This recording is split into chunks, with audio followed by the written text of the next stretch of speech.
একদম ঠান্ডা পদ্মা নদী। খুব ঢেউ ছিল, এখন আর ঢেউ নেই তো। আর ঢেউ না থাকার কারণে বাইন্দা দিয়ে দিচ্ছে ছোটো ছোটো নৌকা। ওই যে দূরে দেখা যায় যে পদ্মা সেতু দেখা যাচ্ছে দূরে। এই জায়গাটা হলো মাওয়া ফেরিঘাট। আগে কত মানুষ থাকতো, ওই জায়গাটা খুব সুন্দর ছিল। তাহলে এখন খালি খালি নৌকা বাইন্দা দিয়ে দিছে, আগের মতো আর যাত্রী নয়। আর এই যে ছোটো ছোটো নৌকা চলে নদী দিয়ে। আগে খুব ভালো ছিল জায়গাটা, অনেক মানুষ ছিল। দক্ষিণবঙ্গ মানুষের জন্য খুব সুন্দর একটা জায়গা ছিল। 2 দিন 3 দিন লাগতো মানুষের যাইতে, আর এই জায়গাতে এখন 1 ঘন্টা চলে যায় ঢাকার থেকে। এই গাড়ে আসতে লাগতো 2-3 ঘন্টা। ছোট্ট একটা নদী দেয়, যে নৌকাটা চলতেছে, এগুলো হলো জেলে বা এই যে নৌকা যাচ্ছে, খুব সুন্দর লাগছে না ইঞ্জিলের নৌকাটা? আর খুব সুন্দর। হ্যাঁ, এটা হলো পদ্মা নদীর পার মাওয়া ফেরিঘাট জায়গাটার নাম। খুব সুন্দর লাগছে।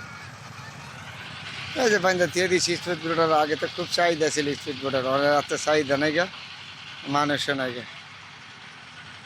তারপরে কিছু করার নাই। পদ্মা নদী কি ঠান্ডা! আগে পদ্মা নদী কি উতাল ফাতাল ছিল, ঢেউ আর ঢেউ ছিল। এখন তো ঢেউ নাই, নদী নালা ভরে গেছে তো। আর একটা কথা ছিল, আমাদের বাংলাদেশ নদীমাতৃক বাংলাদেশ, মানে নদীমাতৃক বাংলাদেশ নয়।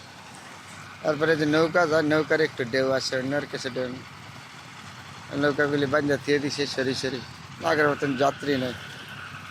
পদ্মা দেখেন কিরকম ঠান্ডা, একদম ঠান্ডা। তার নাম হইলো পদ্মা নদী। আগে মানুষের ভয় পেত পদ্মা নদী, এখন আর আগের মতন ভয় পায় না, কারণ পদ্মা নদীতে আগের মতন নাই, নদী নালা ভরে গেছে। তারপরে বন্ধুরা, আমি ভোলা গেছিলাম, তো ভোলাতে নামছি, আপনাদের সাথে শেয়ার করলাম এই জায়গাটা নিয়ে। খুবই একটা সুন্দর লাগলো আমার কাছে।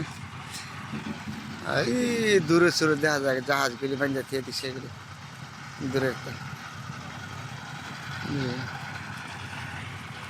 পরে আজকে আমি এক জায়গাতে আসলাম, আসার টাইমে আপনাদের সাথে শেয়ার করলাম। ঢেউ নাই তো সেরকম, একটু ঢেউ নাই, পানিও নাই, নদী নালা শুকনো তো, একদম শুকায় গেছে। আগের মতন পদ্মা সেতু আর নাই। এই যে নৌকাগুলি বান্ধে দিয়ে দিচ্ছে সরি সরি, যাত্রীও কম, খুব কম। ওই যে দূরে দেখা যাচ্ছে পদ্মা সেতু, গাড়ি যাচ্ছে, এভেলেবেল গাড়ি, সুন্দর। জায়গাটাও খুব সুন্দর, কিন্তু মানুষ আসে, ঘুরতে আসে, এই পর্যটকের মতন আর কি। মানুষ ঘুরতে আসে এখন এই জায়গাটাতে ঘুরতে। সেই যত নৌকা যাচ্ছে কত দূরে, সুন্দর না? এটা জেলেভাইদেরকে নৌকা এগুলি, হয় এগুলিতে জেলেভাই পারাপার হয়, এদিক সেদিক যায়, মাছ ধরে জেলেভাই নদীর মধ্যে। তারপর বন্ধুরা আপনাদের সাথে শেয়ার করলাম। সবাই ভালো থাকবেন, সবার জন্য